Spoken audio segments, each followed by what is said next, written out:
Freeman from the band She Walks Without Legs. Got the name originally.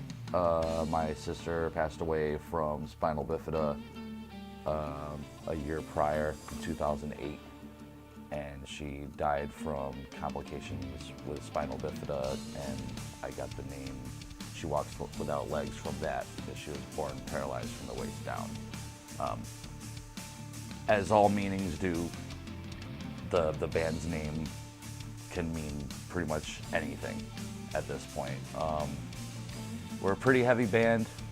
People will ask me, like, well, what style of music do you guys play? And I'll be like, well, we're heavy.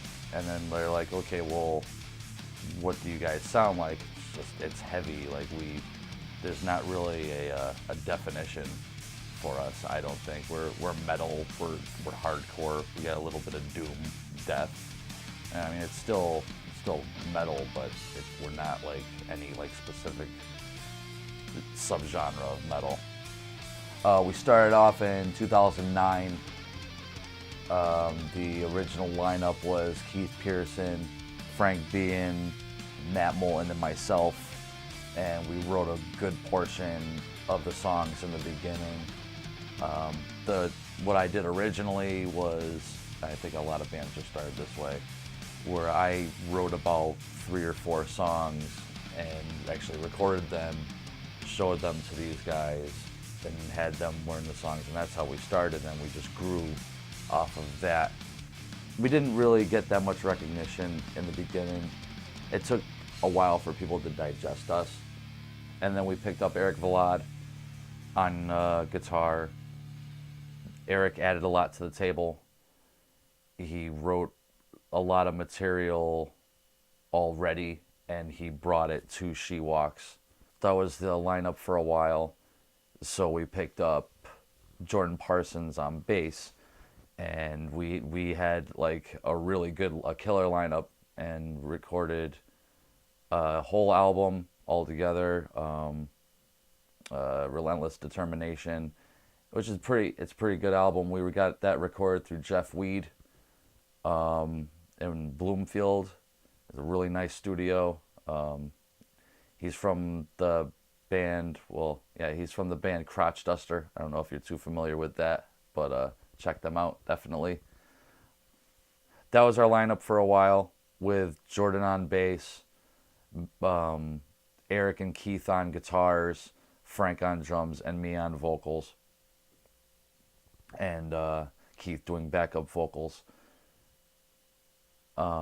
We started spreading out to Massachusetts, New York, doing a lot of shows. We were involved in the Metal Olympics with Graham Russian. A lot of good bands went through that as well. End Time Illusion, Run for Your Guns, The Aberration, Physics of Demise, I'm pretty sure was in on that too. And then Keith left, and instead of getting another guitar player, we just moved Jordan to guitar, and we went without a bass player for a good year, and we had to write an entirely different set of music because we wanted to progress. We don't want to keep on running on the same material. I think the main thing that got us our audience is our longevity, because we've been doing it for so long, and like the name is out there. People know who She Walks Without Legs is, but at the same time, like in the beginning, as with all bands and even shows, you could play to nobody, for a billion times, and just have that one show where it's like packed, and then you're just on stage, you're like, oh shit, and but yeah, I think people are really starting to appreciate us more, for lack of a better term, because what we were doing in the beginning I don't think it was like hip with everybody, but people slowly grasped on to what we were trying to do, and our shows just kept on getting crazier and crazier. And recently we got to the opportunity to hit the road with our act, and actually like go out and be a band.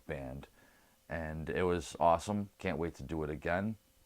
Check us out on She Walks Without Legs at Facebook.com, Reverb Nation, Google Play. I said, you don't ever kick my dog in the groin. I took him right by his legs. I picked him right up and I'm pounding him right on his head, right on that. I'm 8 years old, boy.